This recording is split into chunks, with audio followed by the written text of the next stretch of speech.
Hello, everyone. Welcome to Beyond the Brook, a talkback show. Drac, take it away. Yes, hello, viewers. Welcome to our talkback episode of Beyond the Brook, which I'm calling the Babbling Brook. I don't think it's ever been officially called that, but I think it's a great play on words. But Beyond the Brook was our mini-series inspired by Over the Garden Wall animated series using the Babe in the Woods role-playing system to tell the story of 5 children lost and found in the mysterious wilderness known only as the Backwoods. I am the project lead and your talkback facilitator today, Drac, and my pronouns are he, they, and I'm going to be starting off with a rock fact because everyone here has given a rock fact every single episode, and I was behind the scenes and I didn't give any. So I'm going to give mine.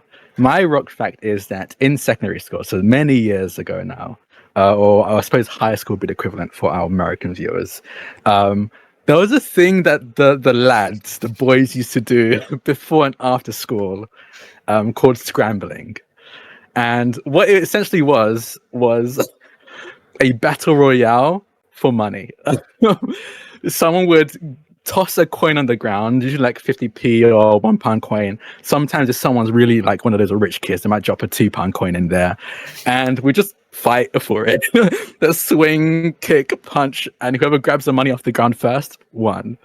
And I won a lot of money that way.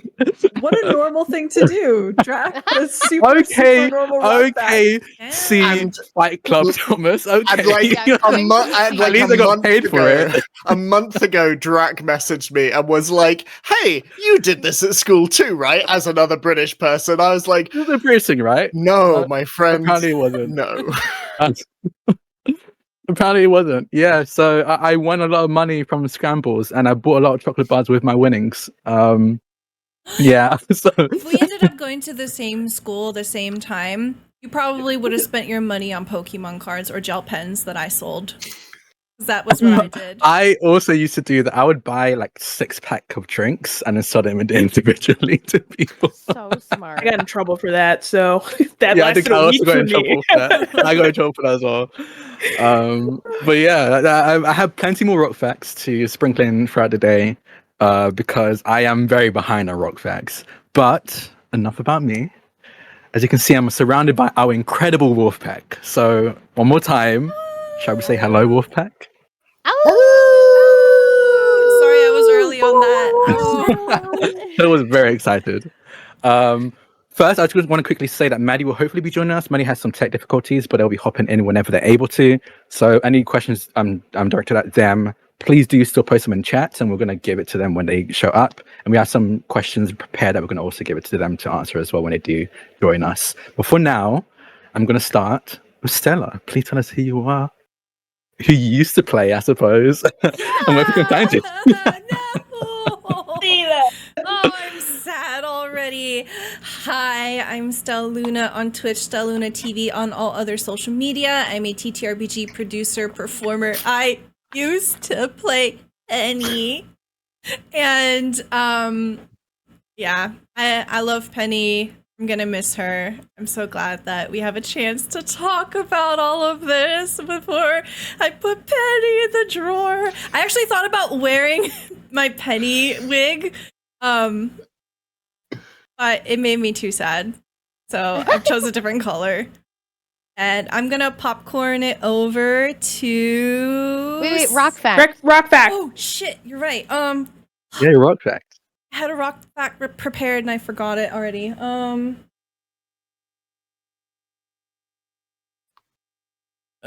Fuck. I have green tea, like little wafer things, and they're very good. That's a great rock fact. I love it. Me? My turn? Hi everyone, my name is C. I use they them pronouns. You can find me making very trans, very gay art on the internet at C Plays RPG. I am so very excited to be here with the wolf pack. And I had the absolute pleasure of playing Lou. He's they them pronouns. Agony I'm in. We already cried over the ending and now I'm in pain again. Have I done my Animal Crossing rock fact? No. Don't think Okay. so. Real Animal Crossing or No, Real life or no, Real Crossing? fake Animal Crossing. So Okay. this rock fact comes to you by way of me as a child, playing Animal Crossing on the GameCube, and the TV we had, the little box TV, broke, and it no longer displayed color. Like the color display was all fucked up, but we didn't have money to change it, and I played Animal Crossing. We have Maddie. Hi, Maddie. I swear to God, if one thing goes wrong, I'm gonna lose my mind. Out there, like 2 days after Juneteenth, Right? Yeah, and in Pride Month, how dare. and on 5 months. Rude. I was just telling my rock fact, which is that I played Animal Crossing in black and white because of my broken TV for like a year and a half until we finally got a new TV. And I realized that my Animal Crossing town was absolutely whack because the color scheme for everything. I was like, why is that cat purple? I did not know that. My house looked messy. All my flowers were completely fucked. It was a disaster. I love that. So That actually So sounds so clever. fun. Like if someone was going to do like a Switch stream and then they like put a filter yeah. on OBS and then they only play in black and white and then later you like do a reveal. That sounds like a lot of fun. and you're like, Oh my it's gosh. really fun. Call it the sea That'd be challenge. so funny. The sea See, challenge. Sea challenge. It's so good. And I'll pass it over to Maddie. Oh, hi. What are we doing? yes, you're doing a quick intro of who you are, who you used to play, and a rock fact. Hi, I'm Maddie DuVernay. I used to play Ixia. I use she, they pronouns. And rock fact is, guys, I don't have to walk into oncoming traffic anymore. My stuff works. So Yay! Yeah. Oh, yeah. You can pop on over to whoever you want. I believe Stella Who's and gone? C have spoken. Yeah, C, Stella, and and C, I have okay. all done stuff. Yeah. Well, then I simply have to pass it to Laurel. Okay. Hi guys, I am Laurel. My pronouns are she, they, not see they. See they. She, they. Transgender, a whole gender. I am non-binary. I am a professional fangirl, a horror nerd, a streamer on Twitch, and I played Angie, whose pronouns were she, her. And my rock fact is that I will be celebrating 4 years as Twitch partner this month. So Oh, yeah. Congrats. Oh, whoa. thanks, This guys. is huge. Lexi? Oh my gosh. My name is Lexi, otherwise known as @BlackGirlMage. I played Gusted actually. And my rock fact, that's my grounding sentence. Like anytime I do an accent or something, I try to get a grounding sentence, like an anchor sentence, and it's always actually. And my rock fact is on the topics of things that happened in school that probably should not have happened. I definitely I did when I was younger, I definitely did sell little pouches of like eraser shavings. Like you know how you erase a bunch? I sold a bunch to some kids saying it was fairy dust. Now Lexi's a con artist. it did not take long. It did not, like, a lot of my, like, games and scams took, like, weeks for people to put a stop to. That was, like, at the end of recess. The teacher was like, I saw what you did. Give them their 50 cents back. I was like, yeah, sure, fine that. Fine. Okay, business person. What the hell? It's so funny. You literally had a small business. What the heck? I'm trying to support myself, okay? Yeah, I just you love Lexi had a have family to money. support. for? With the How else Did would you you have a buy- hobby? How else would you buy silly bands? Come on. Exactly. now. I just love the God. idea of a con man just going, yeah, my games and schemes and scams. It normally takes longer for someone to shut me down, but fine. You're onto my scams. Yeah. What the heck, man? God, I have missed you all so much. Wait, we have to do Just give it. Oh yeah, I guess we should do the narrator. Me. No, Ed, go ahead. I'm the man behind the curtain. I don't matter. I am Ed. I was everyone else. I was the witch finder. I was the boxcar possum. I was the witch in the woods. I was everyone that our delightful cast spoke with. I was the omnipotent nasal voice behind it all. Nasal voice. Oh, my rock fact. So this might be a depressing one. I might have told this one already. I remember the day. I distinctly remember the day that I stopped playing make believe, and the happy ending of this being I found it again. But the day that I stopped make believe, I remember I was really obsessed with Robin Hood when I was younger, as you are. And I remember I was running around our garden, and we had a kitchen that looked out onto the garden. And I remember running around, and I was jumping over trees, and I was jumping over this fallen log we had, and I was waving this stick around, and I was fighting off imaginary soldiers of the Sheriff of Nottingham. And I looked towards the window, and I saw my parents laughing. And I went inside the kitchen, and I was like, what's so funny? And they were like, oh, we were just laughing at you. And from that day onwards, I did not I did not play on my own ever again. And I remember a few days later I went round a friend's house, and we would always like go to their backyard and play Lord of the Rings. And I remember we ran up this hill and we got to the top, and like they would always assume Legolas. I would always assume someone else, probably like a weird orc or something. And we got to the top, and we just looked out to the field, and we both went, and we just silently acknowledged that we weren't going to play anymore. It was really sad. But then Devastating. then I found I continued pursuing that with acting, but then I found role play, and I found people like all of you. So that's my depressing rock fact with a happy ending. I love that. This is And a happy also ending. hate it at the same time. I Yeah. know. What the hell? God, thank you so much for that. For coming back, everybody. Thank you so much for being a part of this incredible story. Got to talk with each other. I guess I probably should actually explain who the hell I am. I was the producer and project lead of this show. So I did a lot of the editing with the help of Ed, obviously. I brought together this wonderful cast. I talked to our wonderful sponsors who are not sponsoring this specific episode, but they sponsored the series. Die Hard Dice, check out their dice, please do. And Frivolous Bear Studios, check out their products. They are an incredible group of people who immediately saw what we wanted to do and did everything they could to support us. So thank you so much for that.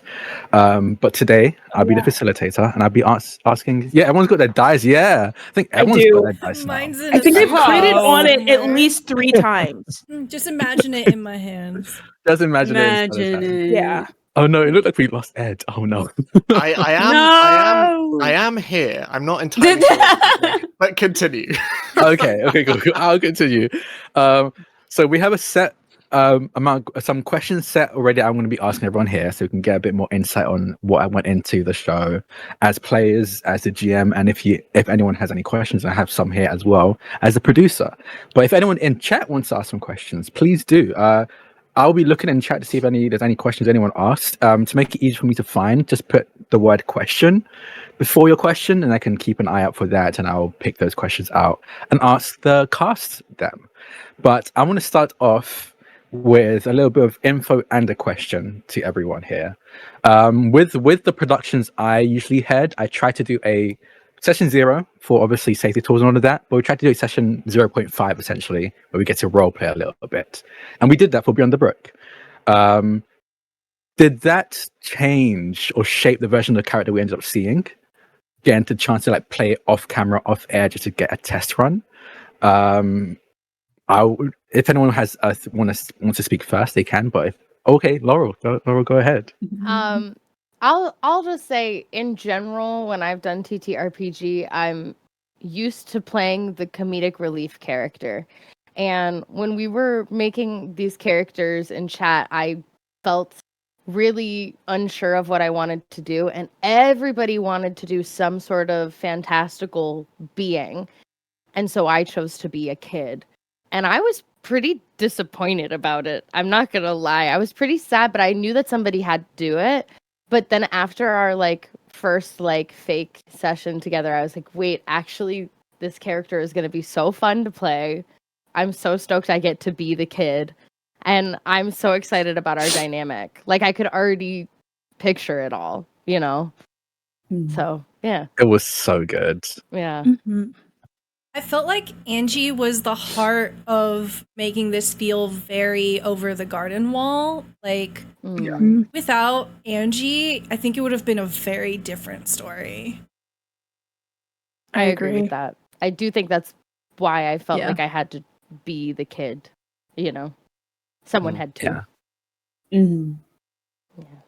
Yeah, definitely. I think, like, I feel, and it was really fun for me running that first session 0.5 because a lot of you I'd never played with before, and I don't know how many of you had played with one another, but obviously that group dynamic is so key in telling stories, that trust and that collaboration.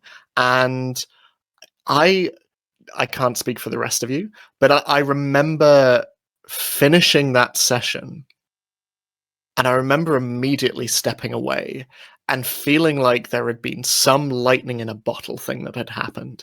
I think it's very easy to say that about a lot of casts, but I truly, like, stepping away from that, I had such a sense of, I can see exactly how this is going to work, and I see exactly what this group dynamic is going to be like. And so for me, it was just a solidification of tone, I think, more than anything else, and knowing how far we could push those ideas of childhood and innocence, but also darkness as well, and the macabre as well, and how everyone was so willing to not only lean into that, but support one another in that. Even though, like, it was our first time playing, it felt, for lack of a better word, it just felt very special. I felt. I was kind of sad that we didn't record it. I almost always prefer doing a off-screen session 0 like that. A false start is what I usually call them, because it takes me a little while to warm up to a character, and even in the session 0 -1. I feel like I still didn't quite find Lou until like maybe episode 2 or 3. And I was like, okay, no, I finally found them. And I think there was a great opportunity when we first played where I was like, okay, I've got the vibe. Now I get to start like crafting a little bit more. And specifically for Lou, because I normally don't play in campaigns that deal with like childhood or youth. So like being able to be like, okay, where is the like childlike spin on this character? Like who kind of like thinks of themselves as this like almost like a knight, right? Who's like very full of responsibility and like questions of like power and masculinity too. And being able to find the like goofiness and the heart of Lou came like later and throughout. And I always appreciate the chance to get to do like a test run where I can like swerve a little bit and be like, okay, I just need to like try a few different angles to see what feels right and see what clicks with everyone. And I love getting to do that. And then seeing how from there we get to grow into the direction that feels right with the roots that we've planted is like one of my favorite things about that. Yeah. I was thankful for it because it was my first time ever doing which is still wild to me. It is wild. Yeah, wild. Like generally, like everyone listening, Beyond the Brook was Maddie's first TTRPG, and they Blows my knocked mind. it out of the park. Truly. Thank you. I appreciate it. I definitely think like there's definitely like I wish I could have done more with Ixia for sure, because I still think I was so awkward with like it being my first time and not having done it before. And then there was also the fact that the first like couple episodes I had no voice at all. Oh my god, yeah. Yeah. So that also kind of like pulled me back a little bit with like finding the character like as quickly as I would have wanted to.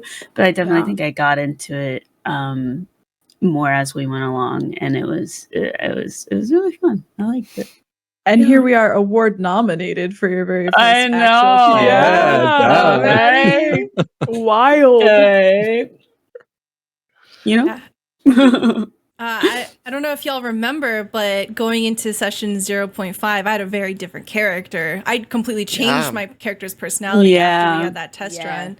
Originally, Penny was going to be a lot more dour, a lot more negative, and very closed off and like in themselves.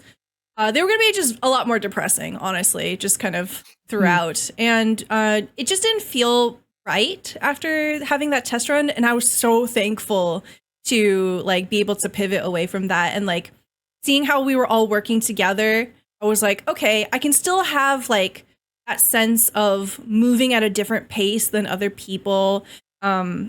You know, kind of like being an introspective character, but I can do it in a different twist. I think a big part of the reason I decided to do that was because we had multiple people in the party take on this sort of protector role.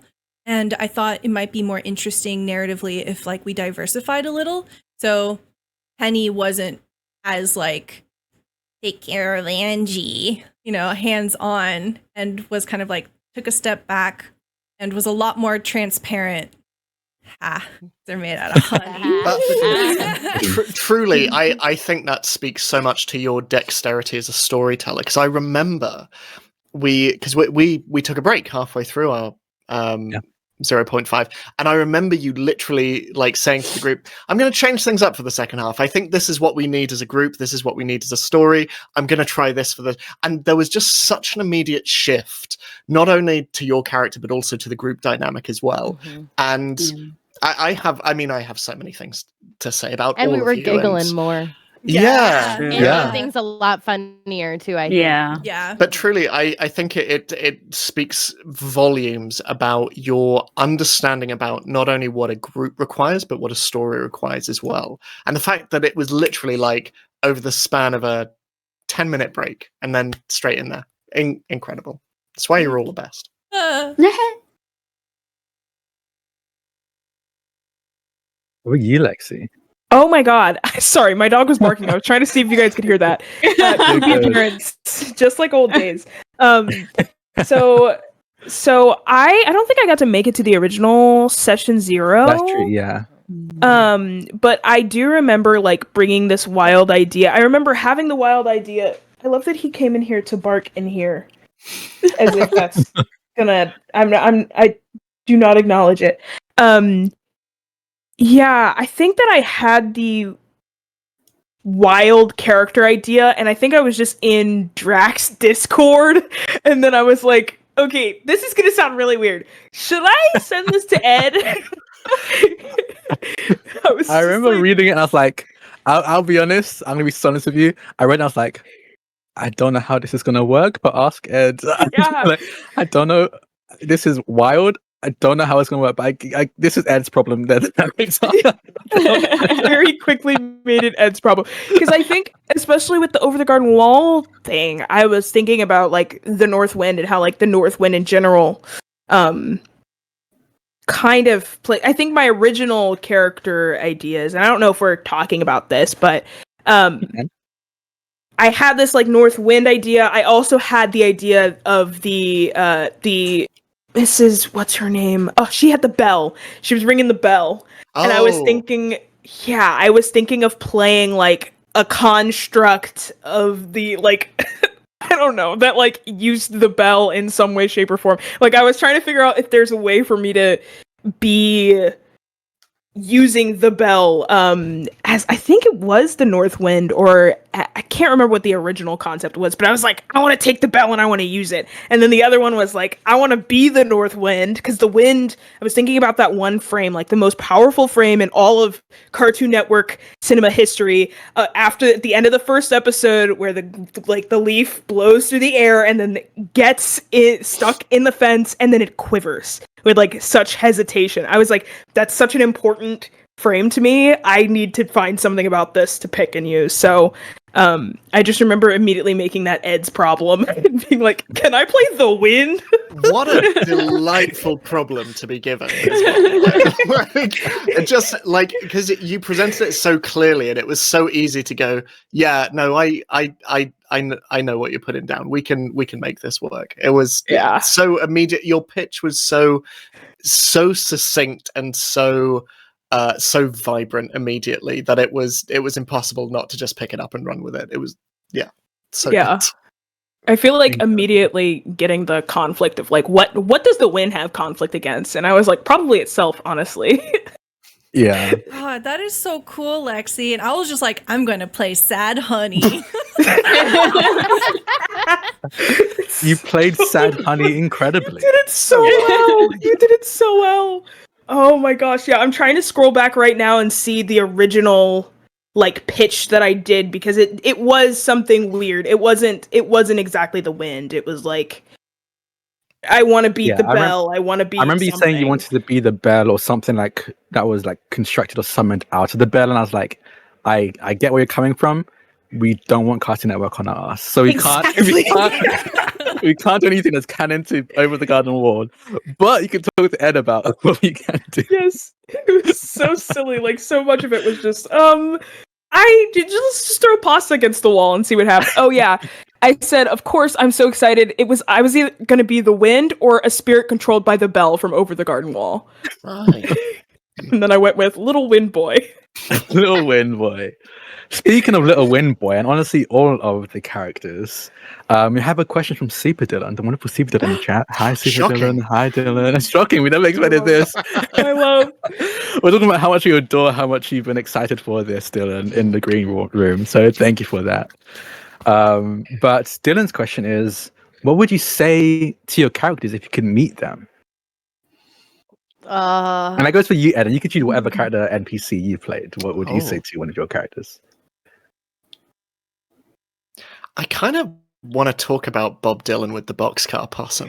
Like, I just want to like chill out and like compare music. I truly feel like a kindred spirit in the Boxcar Possum. Yeah, I reckon I'd probably ask him about what is his favorite Bob Dylan album. I reckon.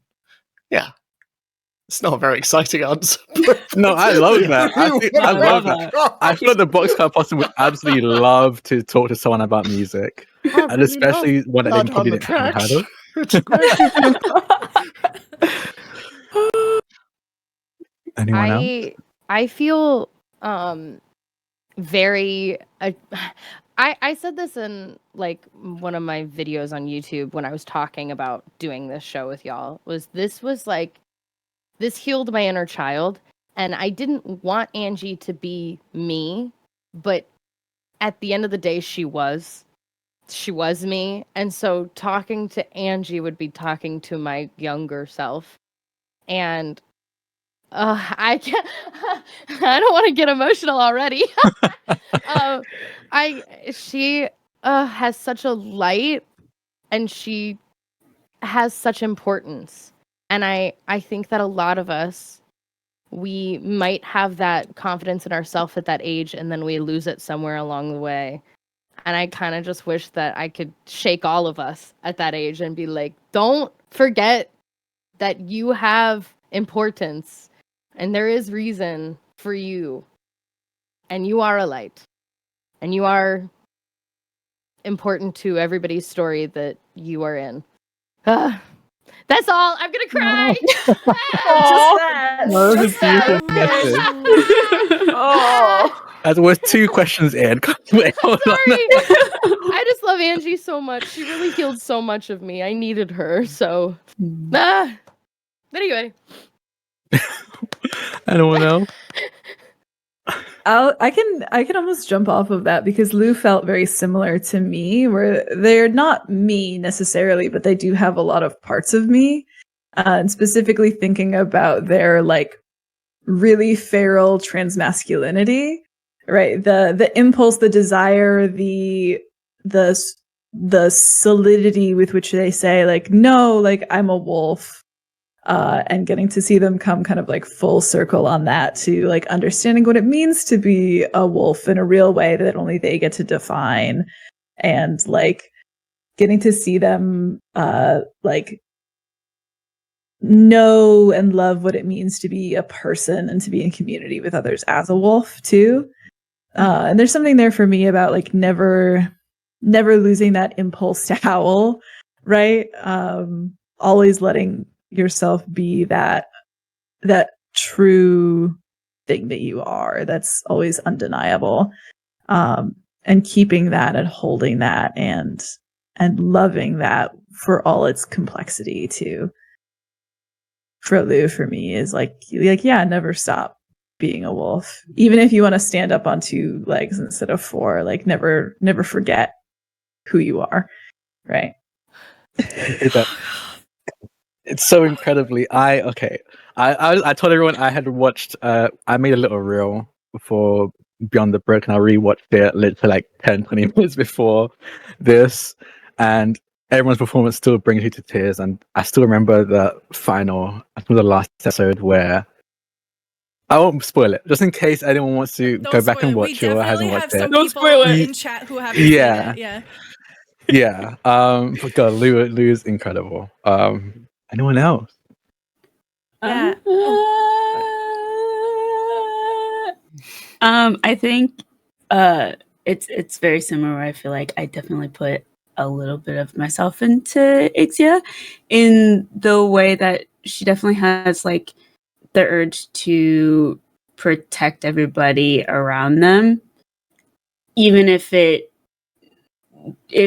like she puts themselves like on the back burner.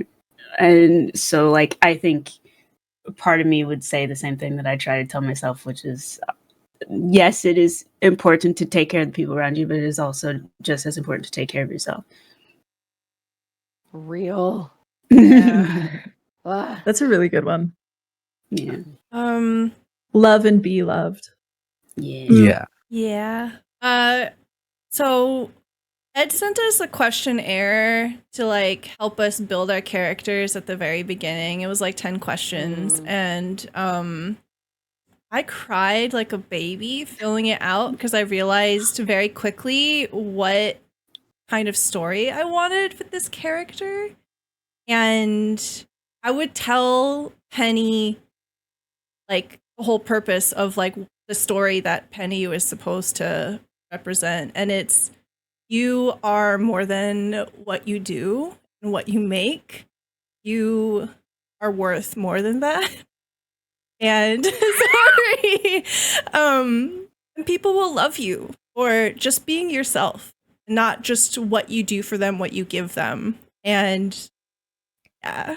And like I think that this is proof. This right here is proof of how healing this story was for each and every one of us individually.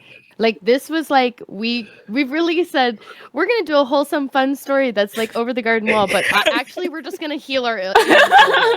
It's true. That's true. What we did. Yeah. I think that's why we love it so much. Yeah, True over the garden wall too. I was gonna say that is right on. That is par for the course. Yeah. Yeah, like I felt like Gust was definitely talking to something very deep to me about like I used to be a very big escape fantasy kid. Like I was like I will give anything to be separate from my family. I will give anything. I will go anywhere. I don't care what it takes. And I think in my instance, I definitely I feel like I definitely had a very strict family, but it was not such terrible like conditions that me wishing to run away was like fully necessary all the time. But I clung to these escape fantasies, and when I went off to college, I found myself like missing my family so deeply and I couldn't resolve that. Like I couldn't figure it out. I couldn't figure out how, like, did I deserve to miss them? Like I thought I hated them. What's wrong? So I feel like playing Gust was very much a big exploration of like not being part of a collective is, you know, wrong, but almost like community is key. And like I made my own community with all of these new people, and it's okay that your family is community, or it's okay that like your family wants one thing, you want something different. You can still find that alongside them. You don't have to turn your back on them in order to get where you need to go. And I feel like in both instances, I don't know, this is like definitely more backstory stuff, but like it did actually take me leaving for college for my family to realize what I was bringing to our family system, and the joy and the light and the life. Like it took a long time for them to be like, dang, these vacations are boring. So like I feel like in the same vein, it was like a very learned lesson of like, I wanted to see that the wind learned something, that they needed Gust, and that they're less powerful without this kid running around, and like with this kid's curiosity and with this kid's like knowing everything and their stuffed nose and all of that good stuff. But also I wanted Gus to see that he needed his family and he couldn't run from that. Like it's so important and powerful to have a family. Even if it's found, I think that was like the overall goal. And I felt like that was very healing for me to be like, I don't need to be angry. I don't have to run away all the time. Well, I think it's the nature of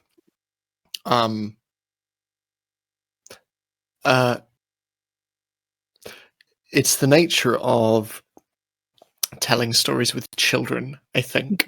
Because when you're young and you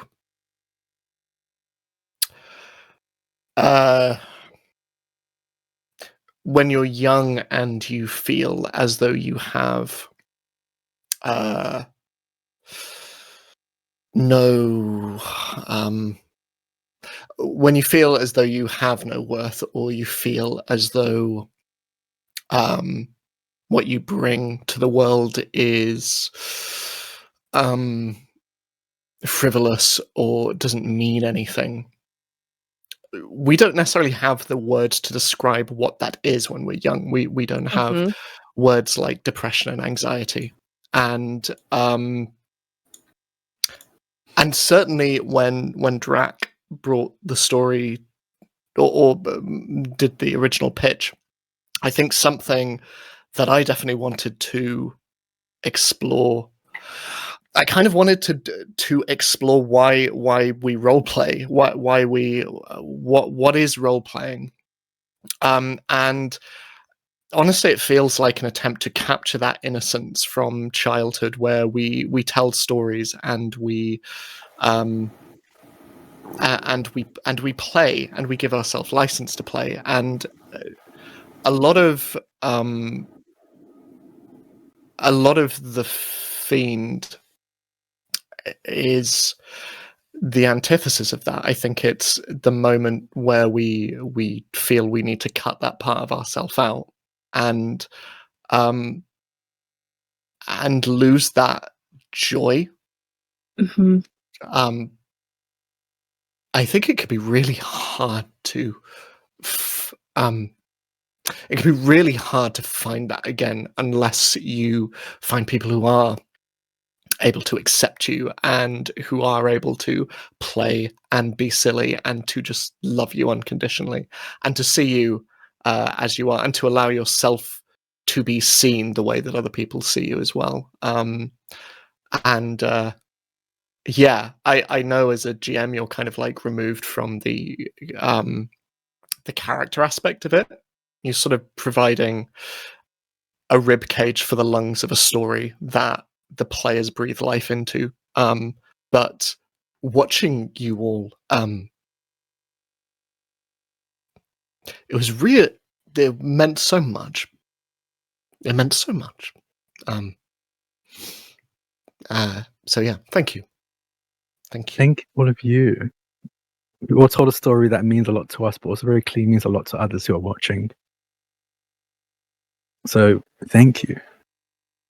I think Ed saying that if we don't find those people that are willing to play and let us be ourselves, made me just now realize, like, the reason that this dynamic of a group was so good is because all of us wanted to play and let each other play and tell a story that was healing, whether that was our intention or not.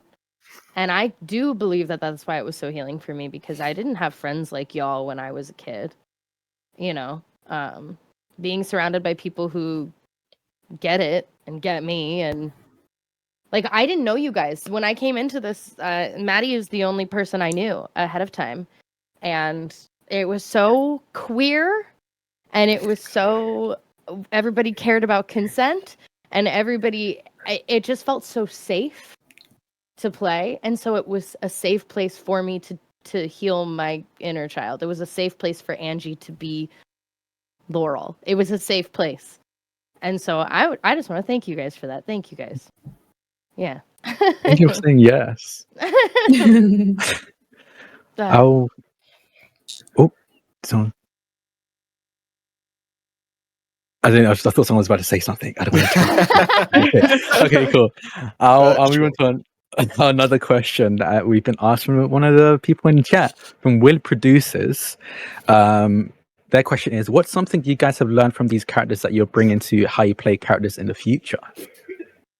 This is actually a good bridge, because it's basically exactly what we were just talking about, which is that vulnerability of youth and telling stories like this. Because I mentioned earlier that I normally don't like to play stories where I'm playing with youth, because it is really sensitive and it requires me to dig really deep into things that are intrinsically really personal, and sometimes is not even necessarily where my interests lie when I want to tell stories.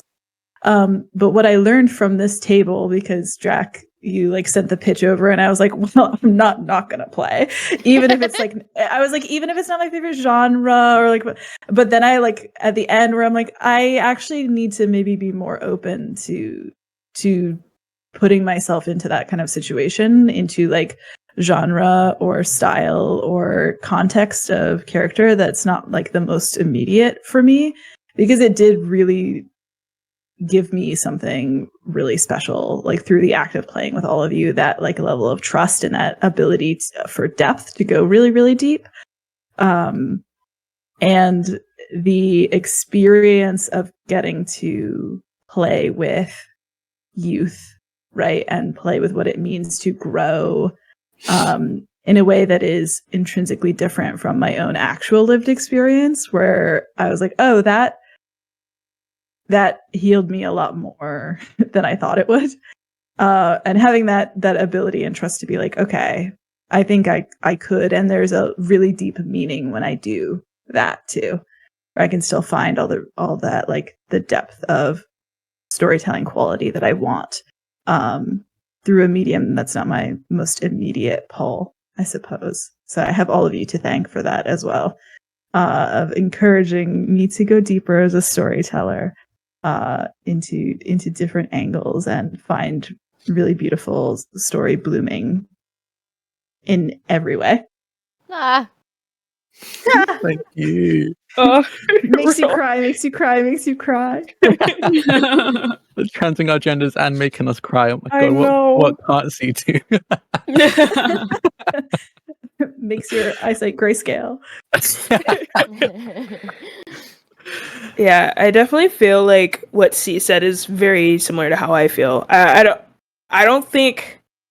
think sometimes I build characters for the table, especially if I know everyone. I'm like, oh, they all know I'm gonna play a buff like this, or whatever. I'm just gonna keep doing that.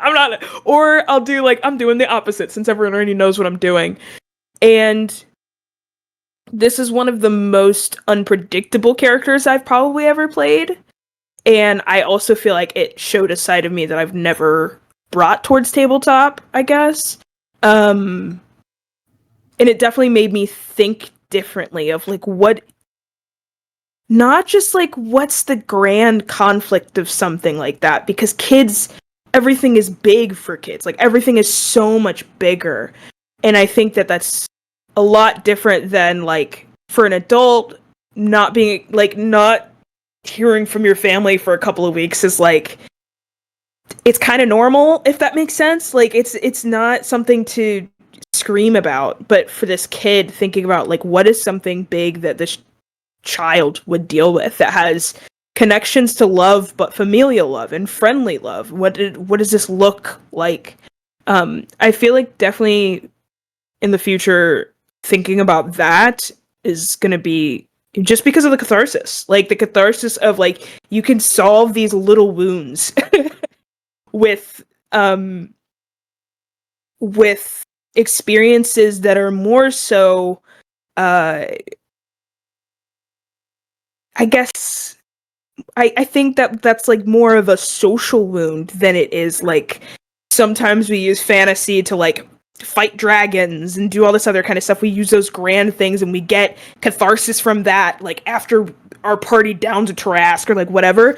That is so great. That is almost not applicable to real life. So like being able to like heal these little wounds that are social wounds feels a lot different. And even the character creation for the, like, even the choices, the character creation process was a lot different because the crux of these characters are social wounds, rather than being like fantastical wounds that like a lot of other systems, a lot of bigger like fantasy systems encourage you to do or follow or like make your character with. So I felt like it was felt like the thing that I've learned is just like looking at it from a different angle of things that are a lot more like what we do every day.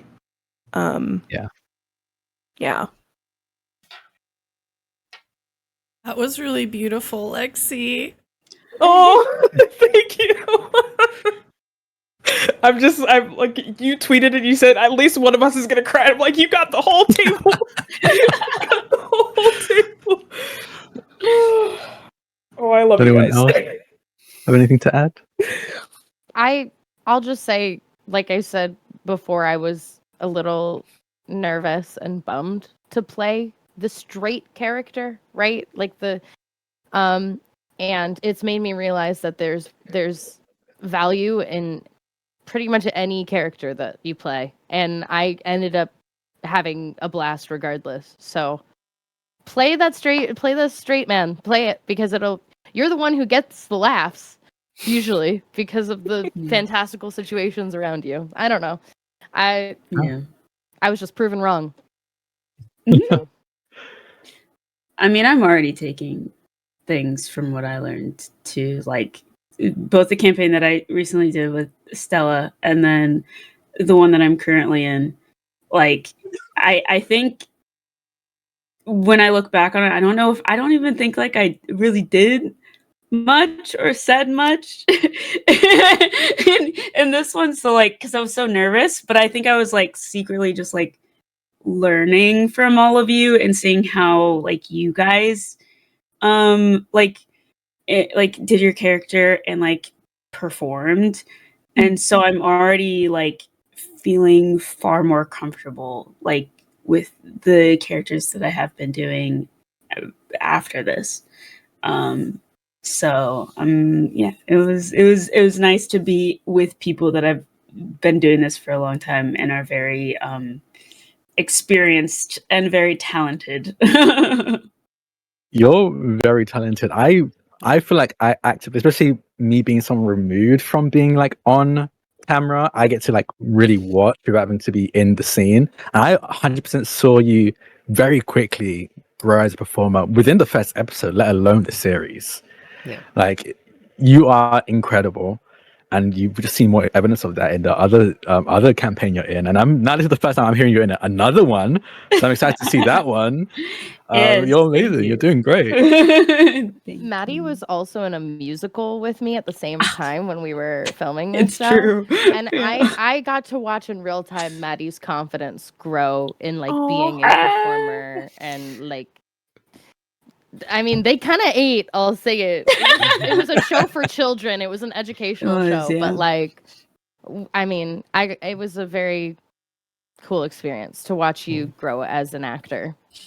Thank you. Yeah. I want to. Doing okay with all these compliments, Maddie? Or I know. I'm gonna add on to this pile of compliments with a drive-by.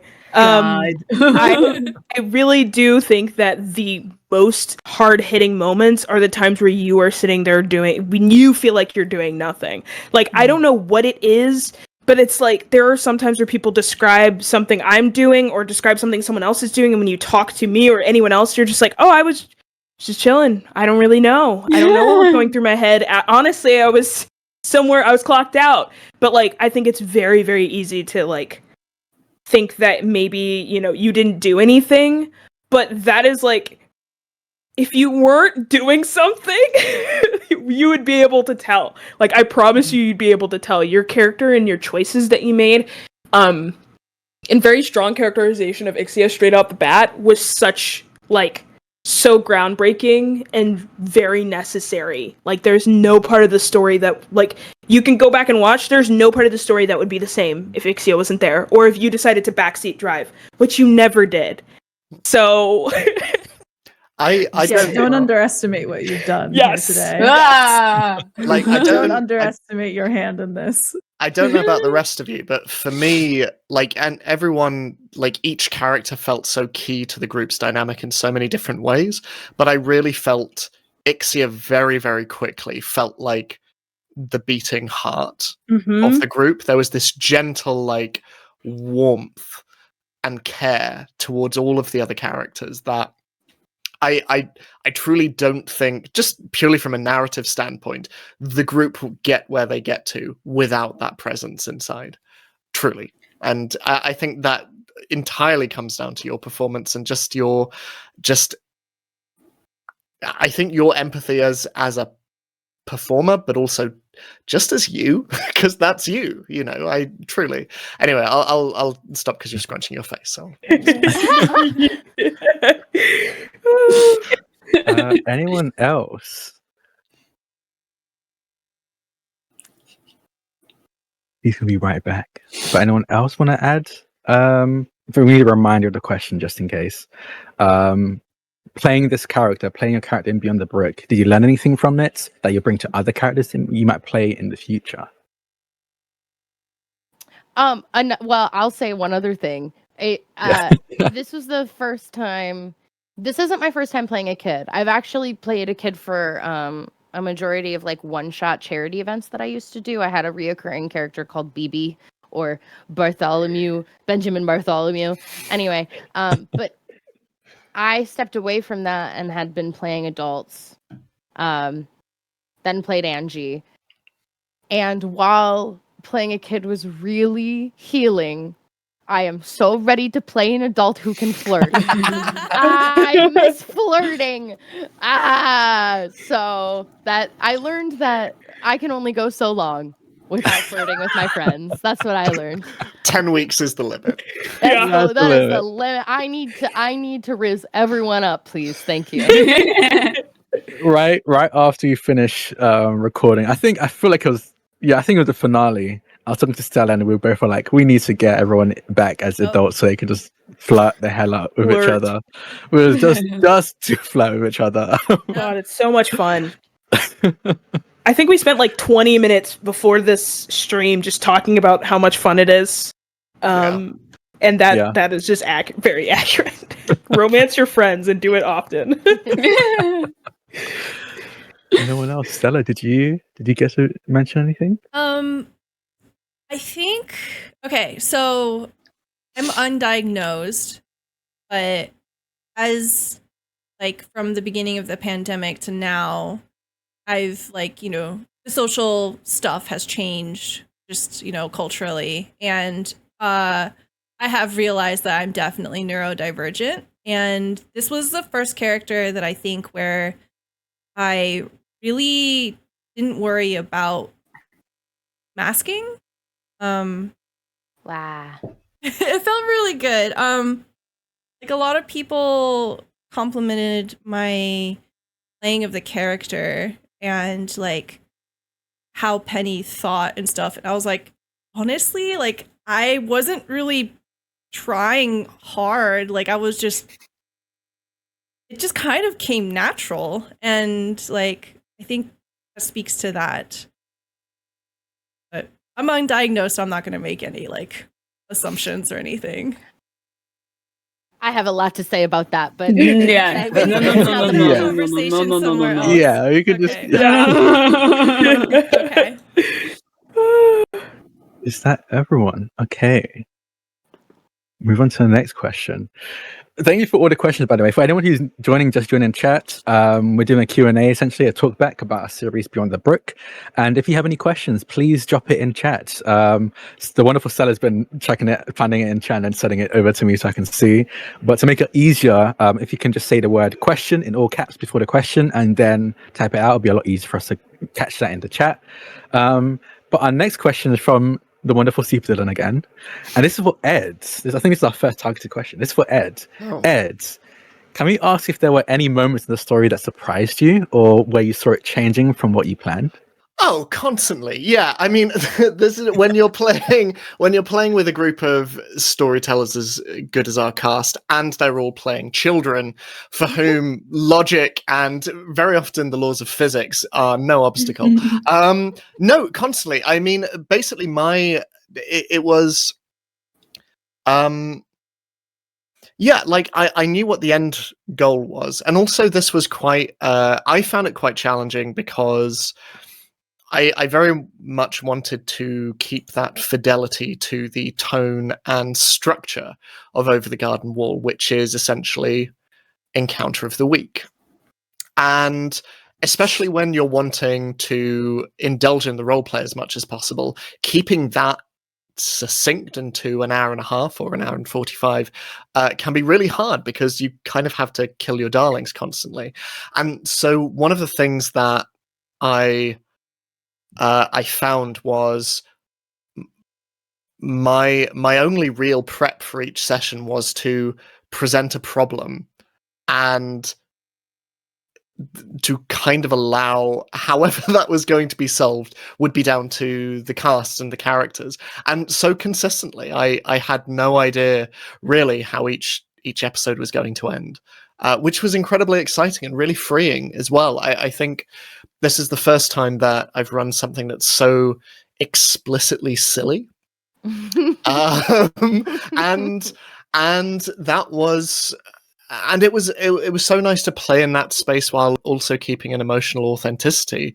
But yeah, it's like the end goal was always the lighthouse, and it was always the moment where, again, without spoiling anything for those who haven't watched, but the final vignette between all five of you, that was always going to be the end goal, but I had no idea how we were going to get there.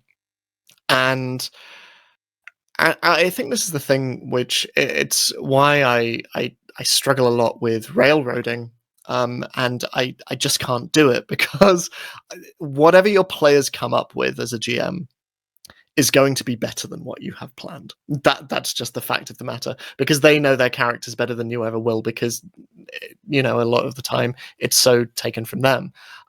So you can't plan for that. You can only listen and respond, and it's that adage of yes, and you just have to listen and say yes. And like having the way that you solved the conflict between the Freshwater Brigade by just creating this sort of impromptu political negotiation between two sides of the bridge and getting them to swap hats, and just really there was such delight in being able to watch you all navigate. I have a question about that. Yes, of course. I feel that like I actually have a lot of regret with that episode. Why? I feel like I moved the plot forward too quickly. I felt like Angie, yes, took charge, and it makes sense for her to be like, you're all just being petty. Like, it made sense. But yeah. I afterwards, I spent a lot of time ruminating and being like, Ed probably had so much planned, and I just shat on all of it, and I just made that whole thing take 10 minutes instead of an hour. Laurel, the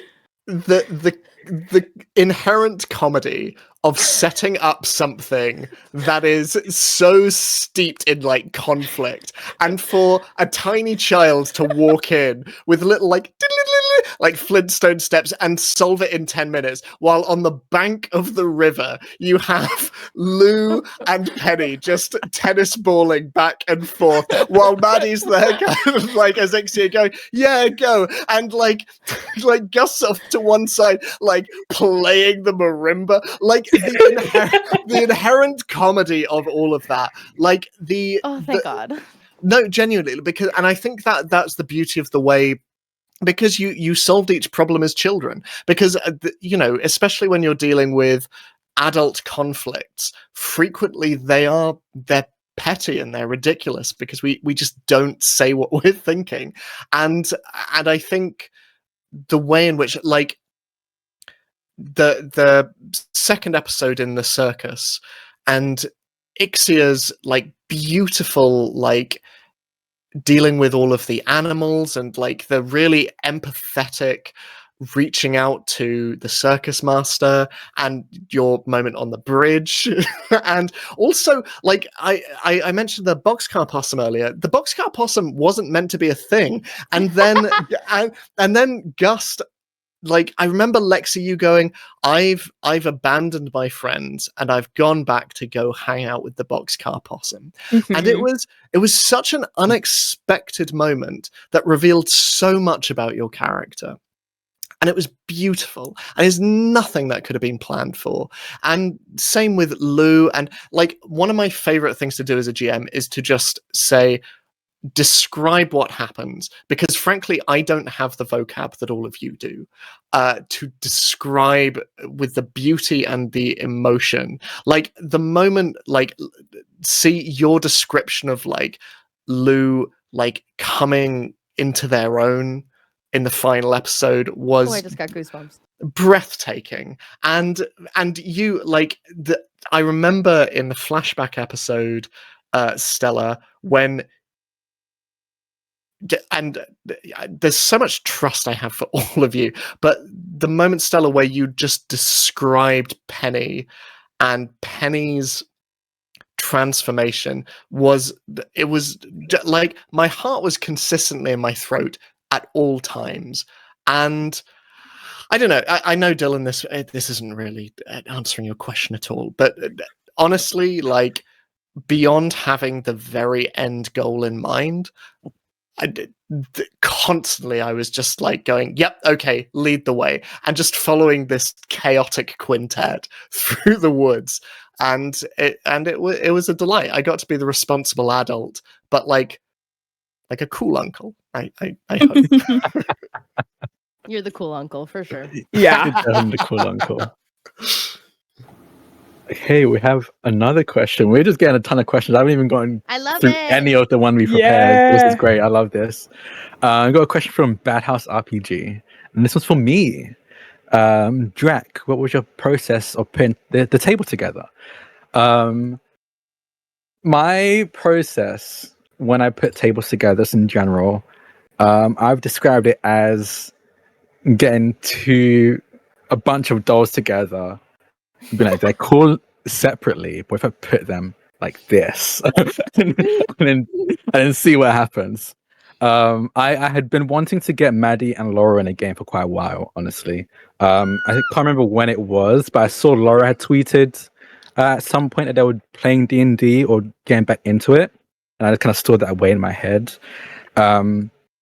And then I've been a fan of Maddie's for a bit as well, just in general. So when I saw that Laura and Maddie, you're both in a musical together, I was like, oh, that's perfect. Then they performed together before, so like this is kind of like that. So I know that they'll be able to, at the very least, bounce off of each other. We played So I was kids like, together in that musical too. yeah. We were both kids in that. Yup. So I definitely was like, okay, at the very least, like if worst case scenario they're like too nervous to roleplay with other people, that at the very least have like each other to bounce off of. So that was like my process when I brought Maddie and Laurel on. For Stella is I have a bunch of players in my head that I kind of categorize as, I just call them glue in my brain, and the reason for that is that they're very good at bringing people together, even if they've never met, or they like Stella's really good at ice breaking. There's very few people that I know that good at making people feel comfortable. So Stella was kind of like, one, obviously an incredible role player, but also I could trust Stella to, like I said, worst case scenario, if Laura and Maddie are too nervous to roleplay with everyone, Stella will bring them into scenes without any issue. Lexi and C, I knew you two would be like my big, like, you take the swings. You will absolutely swing for the home run no matter what. I knew that you would not hold back with your characters and with your choices in your performance. So again, it was kind of like, if there were others were a bit more subdued, I knew you would be able to be big and also encourage others to be big as well. So I was like, that's my process there.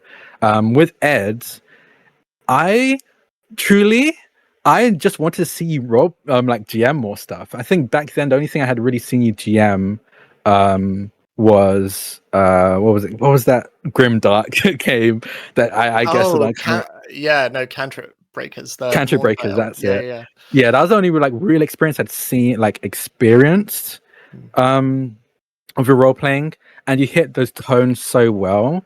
And Beyond the Brook had such a specific tone, and I just kind of trusted that you were to hit that tone as well.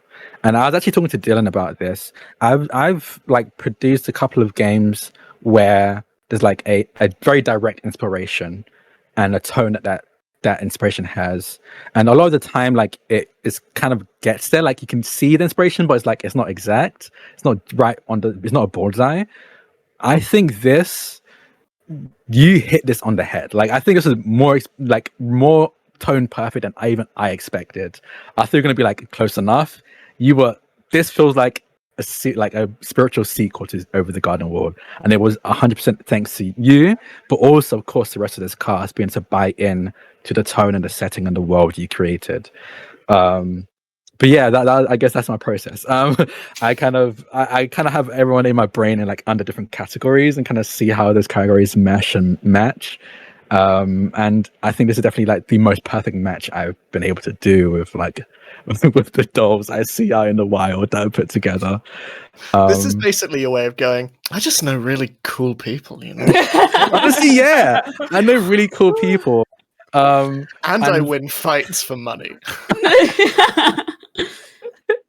Also, I just want to say it's true because I want to see Ed DM more, because from what I have experienced so far, and this is not a slight at any DM ever, but like the way that Ed does it is so immaculate and like amazing. Like not one time was I ever pulled out of the story in any way. Like I was immersed wholeheartedly the entire time. And I also want to say, I agree with what was said about Stella, because with the recent campaign that I was in, I knew nobody aside from Stella in that. And I still felt incredibly comfortable being there and meeting new people. Like there was not even a minute of awkwardness for me. So like Stella has a talent with that 100%. Yeah. I can only cry so much, y'all. I'll say more. one more compliment for Stella. Yes. I don't know. You know, we're working on something too soon, and I probably wouldn't have done it if I hadn't known you were like the reason I felt comfortable saying yes is because you're in it. Because I was like, I don't know any of these people. I'm but I know so Stella. excited to play with you again. It's gonna be so good. So fun. It's gonna be so fun. I was truly, I don't know.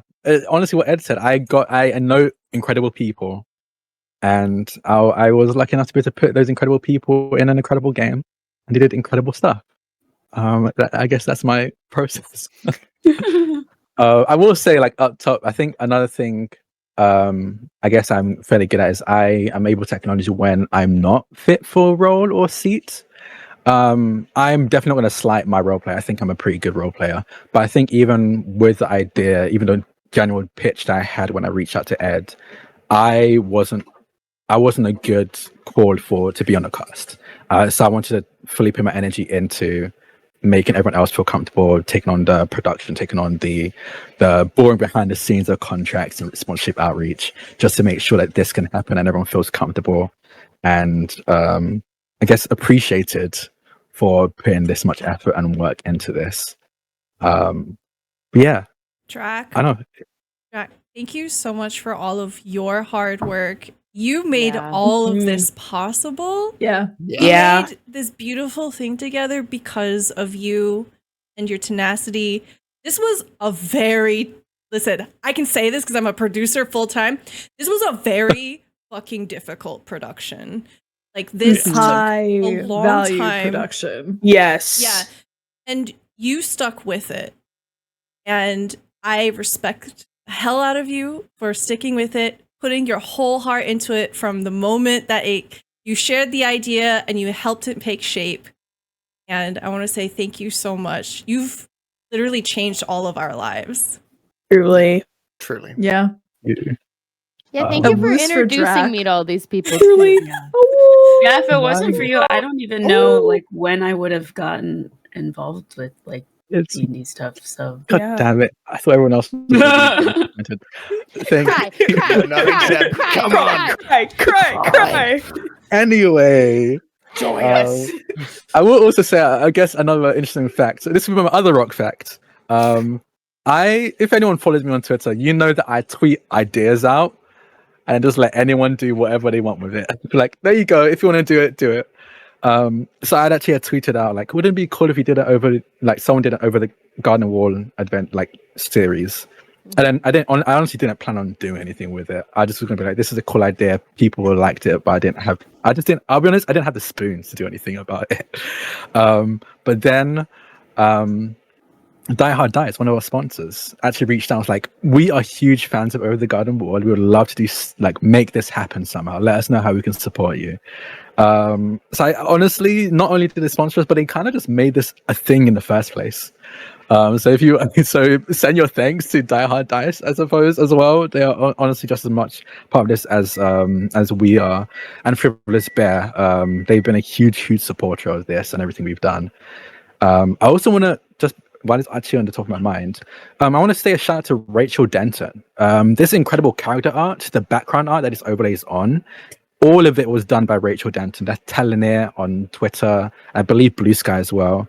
They're an incredible artist. They actually bumped us up in the queue when I told them. I was like, hey, we really need this soon.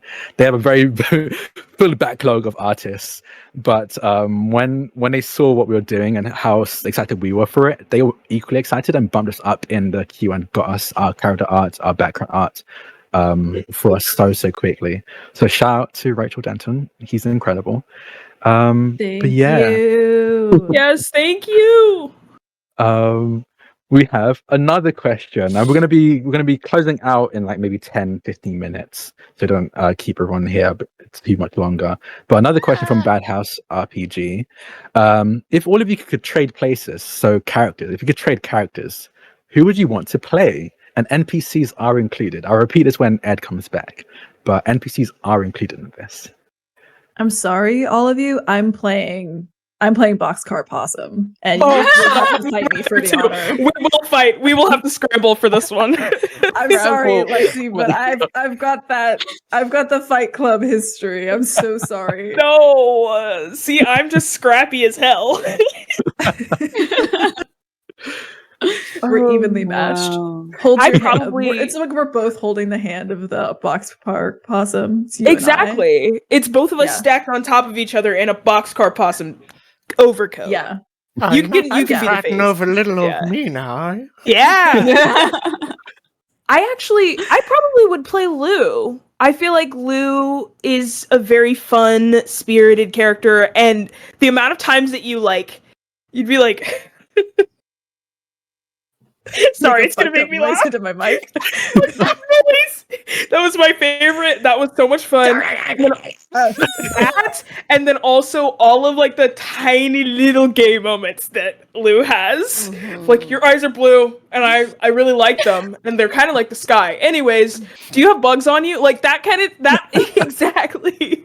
Like that's right in the wheelhouse. I remember that scene. And I don't know. I don't think my camera's on, so I don't think you saw me. We were all like, I had to take a lap. I was like, "What just happened?"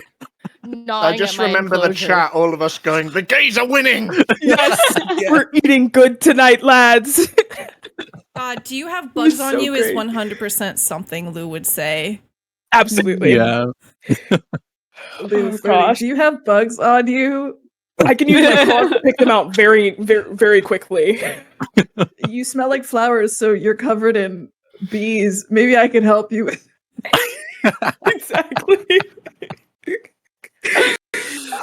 Oh my gosh.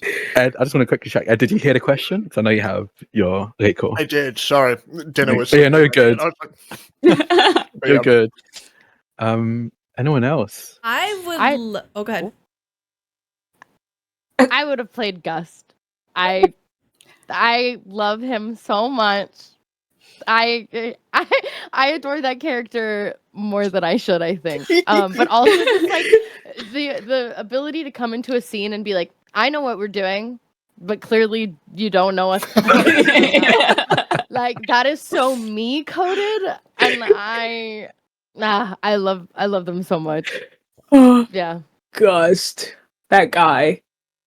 Little guy. Also, to sound like I always have snot in my nose would be so fun. Funny. It's so good. The question earlier of like if you could say something to your character, I was like, should I be serious or funny? Because seriously, I meant what I said. But if I'm gonna be funny, I wouldn't say anything. I would do that thing that moms do with their kids, where they have to like through the straw, like, blow their like. I don't.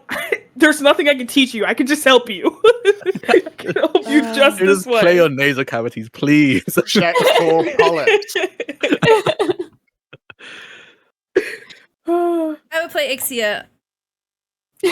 Oh, I could. Yeah, Yep. Yes. I can see that. I love how gentle and how pure and just how unforgivably themselves Ixia is. And Ixia's whole plot, which I won't spoil for those who haven't seen the whole thing, but like the reveal, the backstory stuff. Oh my god, that was so freaking cool. That was so cool. And very gay. I'm very gay. Very gay. Very gay. Very gay. Chef's kiss. I think I would play Angie.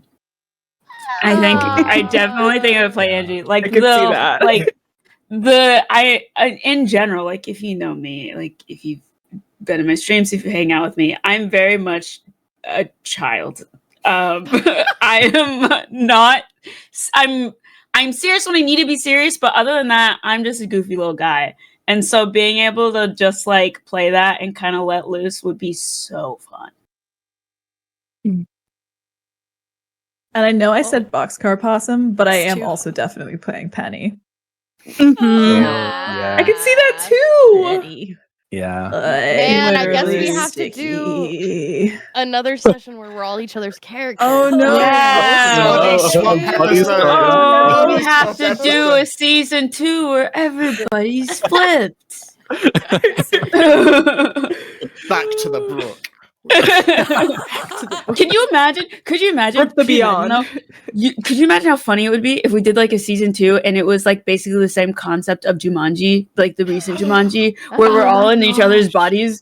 That would be so funny. Brookening.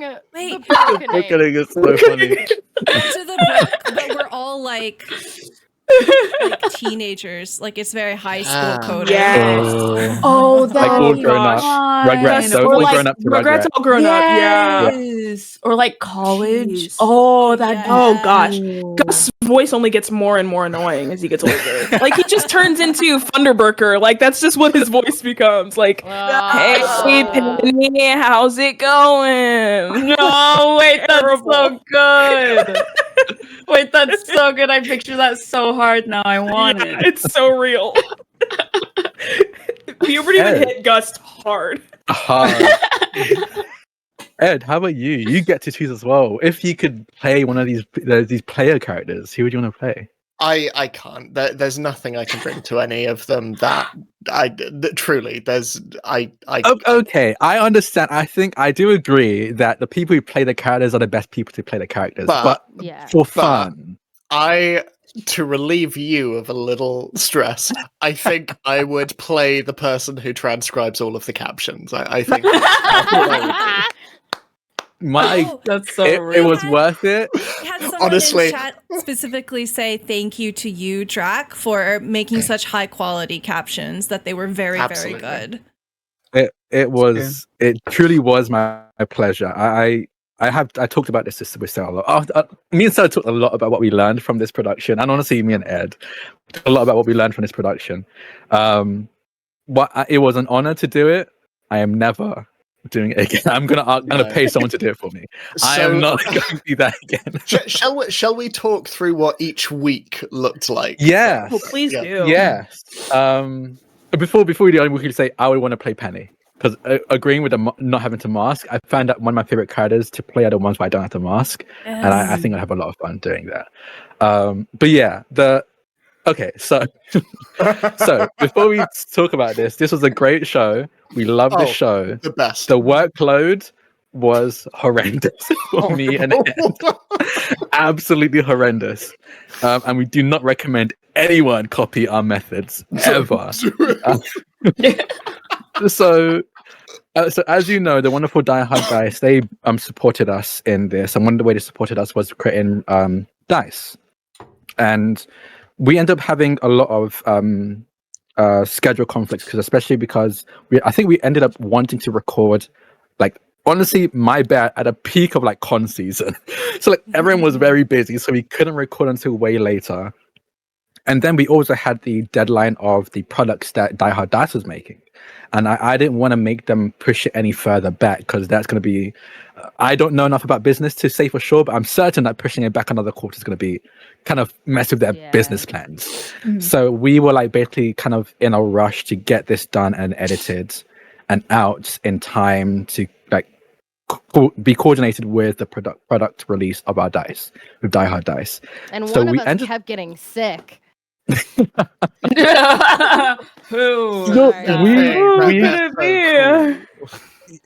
were glad that you were able to recover and have you on. We honestly, at the end of the day, we wanted all of you to be as comfortable as possible. That's the end of the day. That's all that really matters.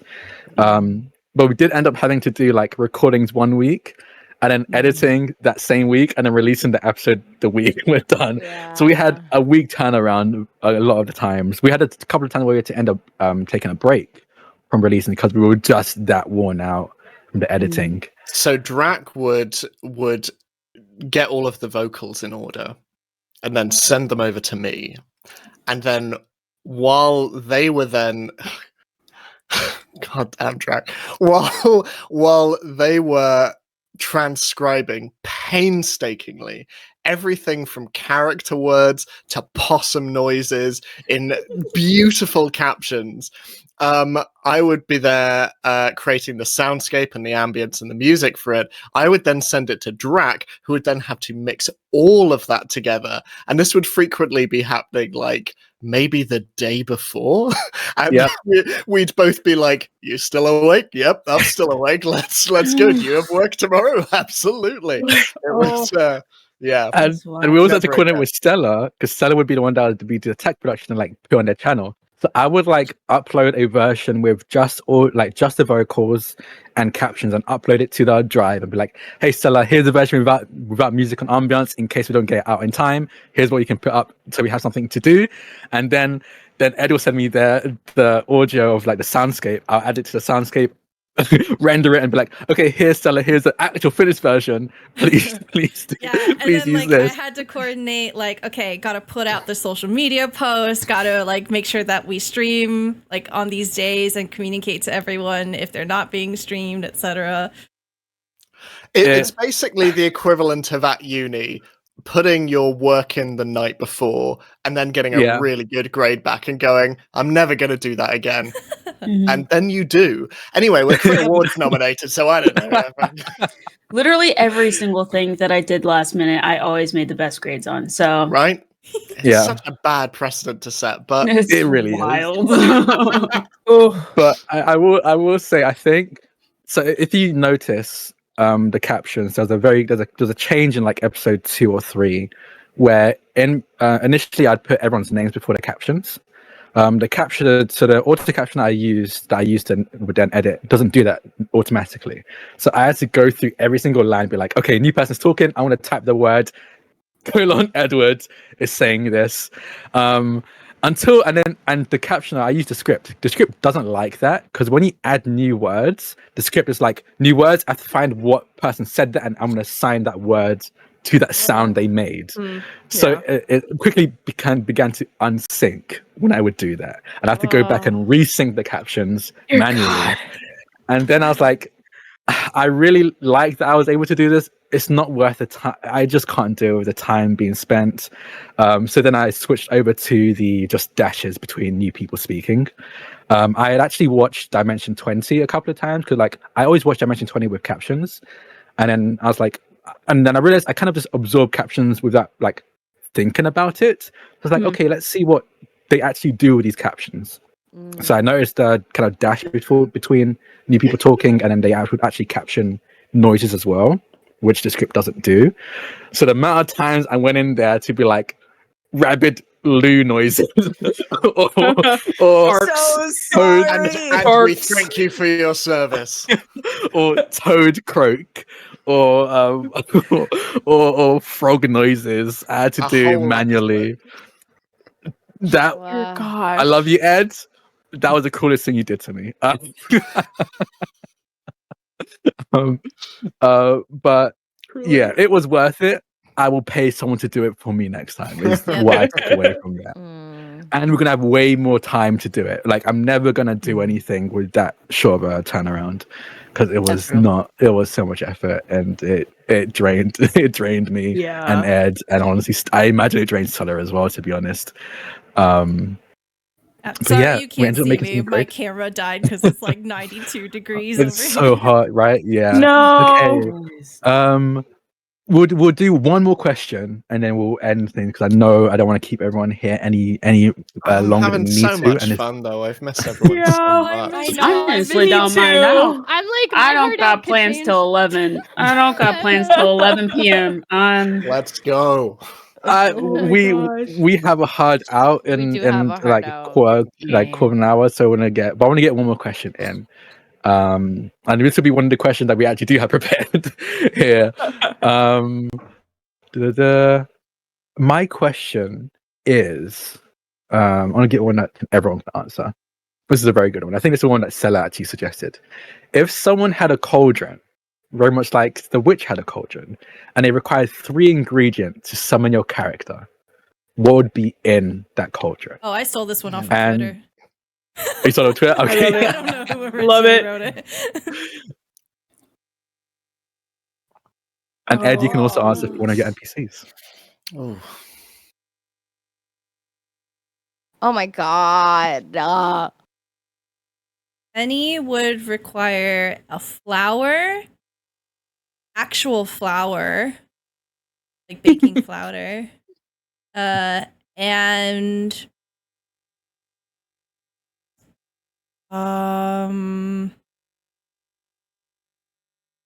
I don't know why, but my brain says sand. Okay. Okay. Yeah. I don't know Alright, why sand? the sand. Yeah, I don't know, but it just seems like the right It answer. doesn't need to make sense. It could It be doesn't. like, yeah. Like, Like, it it's could what be- you feel. Okay. Angie would be cheap Halloween decorations, Hmm. friendship bracelets, Oh. and cinnamon. Ooh. Oh, cinnamon makes so That's much so sense. real. Yeah. Oh, that's a good question too. Like, a good question would also be, we should answer this last. I don't know, or maybe just in our own time. But like, what smell or scent like reminds you? Like, if you could have a candle made of your character. Anyways, No, that's a good question. Cinnamon. That's a good question. That's Looks that good camera question. So honey. real. I get amber for Penny though. I don't know if you. Mm. Amber's like a very strong, like. It's such a nice smell, but it's a bit light, and I feel like that's a bit more clear than honey. Yeah, Lou would definitely smell like something that would make me feral and ready to flirt. For some reason, I thought you were gonna go like full wet dog because that's what. Yeah, We're going- like, we're going It's a Twilight nice, mode. like, deep, earthen, like leather, Yeah. warm moss smell for Lou. Yes. But for their cauldron, I think Lou would get a fish hook, Mhm. a handful of wolf fur, and a well-chewed stick from off the ground that you have to Yeah. chew yourself to summon them to put it For in real. the cauldron. Lou in my head smells like fish. That's so funny. Yeah, accurate. Yeah. Why is everybody like Lou smells gross and I'm like Lou smells sexy? Oh no, I smell like fish. You get it. Laura over here is like sandalwood and Yeah, that's where I went. I'm like curling Cedar my hair and and blushes. Yeah. Wood smoke, hint of leather, salmon. Wow. fish. wet dog. Oh yeah. In my head, I'm imagining what the vampires smell in Twilight when they smell werewolves. Yeah. Yeah. Oh, yeah. Yep. Accurate. Accurate. Don't start comparing smells. Dear God. Stinks. That's what he says. Oh, I Yeah. failed. Oh my god. Oh God, gosh, I'm this trying is to such a hard think. question. I know. I'm trying. I feel like for Gust, you'd have to have a little like pan pipes, like a wooden carved pan pipe. You would also, oh gosh, that's gross. Because Are like you gonna immediately, say snot? Not. it's like you have to hawk a loogie into the cauldron It's a and then biohazard. blow really hard. I'm like Gus would be the one that Biohazard smells light. gross. Gus definitely smells bad. He doesn't have a nose. What do you mean? Like he smells the worst. Yeah. And like has you know no how idea. how young kids have no idea how bad they smell. They have no idea what deodorant is either. So he's just running around very funky. Like it's really bad. Yeah, I think you'd have to spit a little bit in the cauldron, add a little pan pipe, and then maybe like blow really hard to the point that you pass out, and that's when Gus would appear. You just Bang your head against the cauldron as you pass out. yeah. Oh my god. I don't know why, but Gust in my head smells like Febreze. Really? I could see Wait, that makes I- so I- much I think- sense. Like the I think lavender one. Febreze is what we would want if you're making Yes. candles out of it. Yeah. Like if we're making like a Febreze scent, but in reality, In reality, it So smells kind of- bad. I'd probably go like like a lot of places make like a thunderstorm scent where it's a bit Yeah. just the Yeah. slightest bit, Yeah. slightest bit What's the word masculine, for but that? There's a very word for that. like smell like Like ozone. yeah, Uh, exactly. Mm. Because it's That's my not. favorite smell in general. so Yes, good. it's also mine. I'm like that's like the perfect. It's Petrichor. like It's called petrichor. petrichor. well, that's The smell of water the and fall. grass, isn't that? Like the grass Mine's the releasing a smell of- smell. That's the smell associated with rain.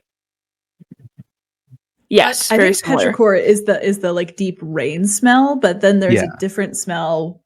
Farm boy coming out. Yes, when like before the a wind is coming storm. in, Yes. like as when the like pressure changes. Yep, It's I like want the air smell pressure of pressure drops. It's the best smell in the world. The wind starts blowing and you can see the storm, like Yeah. see the storm clouds in the distance, and you know a storm is coming. Like I want that smell. It also Yeah. gives you a migraine for free. Oh yeah, for sure. Right. As a treat. Oh, A Gus migraine for absolutely uses free. Axe. Oh no. Oh no. He uses Axe.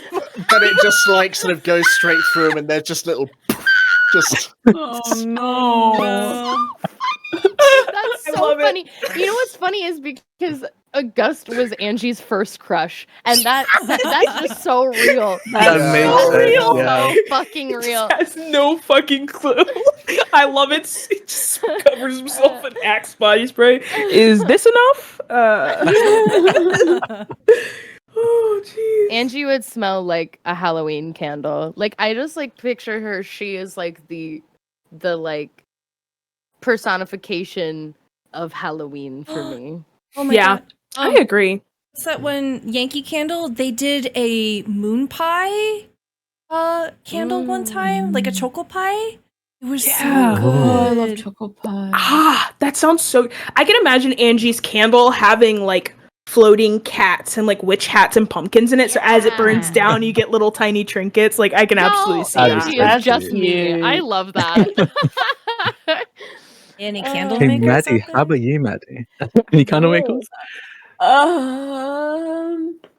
For Everyone, smell- your cake here was actually made from a cold. So, Yeah.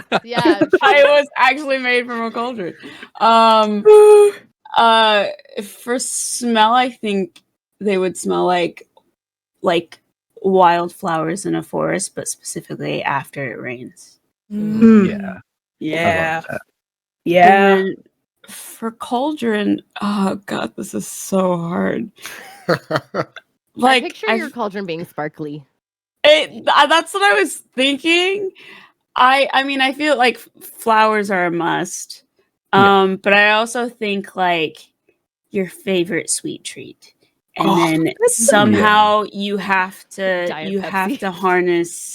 have to harness moonlight and throw it in But Oh you my have- god, I was I gonna love say that. that. I was gonna say like you have to specifically do it in a moonbeam. Yeah. Oh, that's so real. And like the flowers have to be like flowers of like your favorite people's favorite Yeah. flowers. You know what I mean? Like Like it has flowers to from have people like you love. same with like the sweet. There has to be Mhm. there's significance in it. Yeah. Ed, how about you? What NPC would you summon? And what ingredients would they need? This is difficult because all of the NPCs were designed very much to be mirrors of all of the player characters and their troubles. So I don't know. I mean, a mirror could literally be one of them. I mean, I'm gonna chicken out. I'm going to the story as a whole. What I would use to Yeah. conjure the story as a whole, and I think it would be an orange leaf, a bit of brook water, and a shared howl. I think shared wolf howl. I think. Ow! Yeah. Agonized wailing. I know. I had to mute and I couldn't join the howl because 3 pigeons started having a threesome on my windowsill. Nice. Oh no, those are my 3 things. Chuck Those are my those 3. in. Oh, there we go. Those are my 3. Woo! I didn't know pigeons knew how to do that. Not good for Bizarre. them. Not They're the learning. pigeons getting They're more evolving. action. Not the pigeons getting more action than me. Not good for them. What do you mean? You showed us a I've part that seen we know. others. Maddie, you missed it because you weren't in chat yet. But when you were trying to figure out your stuff, we were talking in the green room, and everybody was posting pictures of like loved ones and partners, and I posted a picture of from AT. That's so real. And we all That's so real. reacted. And we all pretended this to be point- like it was true. At this point in time, I would have sent a picture of Yeonjun from TXT because I'm obsessed with TXT. currently. Great choice. And we So, would yeah. have continued Literally- to act like it We was would have real. exactly. Good job, We would have Maddie. supported you in that. Yeah. Yeah. Damn. So Oh, have Maddie. been together. Damn. Lovely. Got Maddie, that down. Maddie, wait. Hold on, there's So notifications on my screen. Wow. It's so bad. Wow.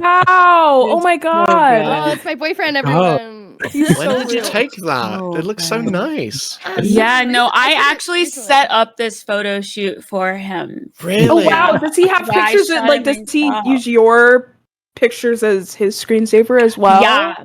That's Yeah. really cute. That's so Yeah. That's really All the cute. I time. love Yeah. that. Yeah.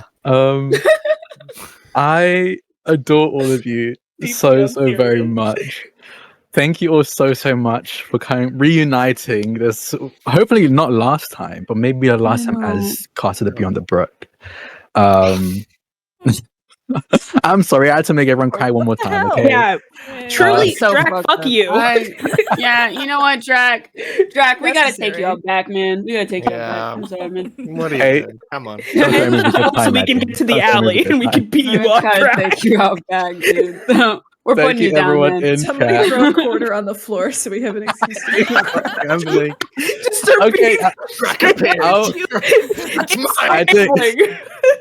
I didn't get anywhere near as many rock facts as I was meant to catch up with one of you, but I'll give everyone one more rock fact. It's kind of less violent, I guess. I used to play rugby Ooh. in secondary school. I used to play rugby, and I was very Violent sport. scrawny. I was very long and lanky and scrawny. So when I went to the tryouts, the coach of the rugby team saw me and was like, "You're kind of. Are you sure you want to play? You kind of look like a doctor." And I was like, "What does that mean?" I was like, "You're really scrawny. You're kind of like a doctor." He's like, you look like a fucking nerd. Sorry. You look like a nerd. Get the hell out of here. So I ended up playing, and I made it to the team. So I joined the team, and then after that, for about maybe 6-7 years, even after I very definitely bulked up after like getting smacked in the face with puberty, I'm like, I became the doctor. I was known as the doctor. So whenever they refer to me on the pitch, when they run into me during class, they always refer to me as the doctor. And little did they know, I loved that because even back then, I was a huge Doctor Who fan. Yeah. So in my Yeah. mind, I was fulfilling the fantasy of being the doctor. that's so Um, funny. I love that. But that's my I guess final rock fact for now that all of you get to hear. I'll probably give everyone in the cast some more because I do owe them some more. Yeah. But that is We're it just for gonna love today. Thank you all so much for coming and watching. If you haven't watched it already, please do check out Beyond the Brook. Like we've mentioned a couple of times today, we actually Crit Awards nominated as the best series. We're up against some real tough contenders. Honestly, we understand one of them is here, It's an Transplaner from C from Transplaner Wild. themselves. So we I'm gonna say, even though one of our competitions right here, I think you should vote for Beyond the Brook. That's so wild. They also put know that I'm a huge fan of Transplaner, so like, but I think you should vote for Don't worry, Beyond the right Brook. now I'm But on this honestly, team. For the stream, here I am on this team. yeah, it's perfect. But honestly, truly, please vote for whoever you think deserves it. I think we deserve it, but whatever. If you haven't watched it already, please do check out Beyond the Break. It's over on YouTube at Stella Luna channel. That's Stella Luna TV on YouTube. And honestly, tweet us. Tweet us what you think about the show. We've already had a lot of really cool things, and it honestly warms, at least I won't speak for everyone else, but definitely warms my heart when I hear how much people enjoy and how much it means to people. So please do check it out. And I guess it's my turn to say this. What did we say to the moon?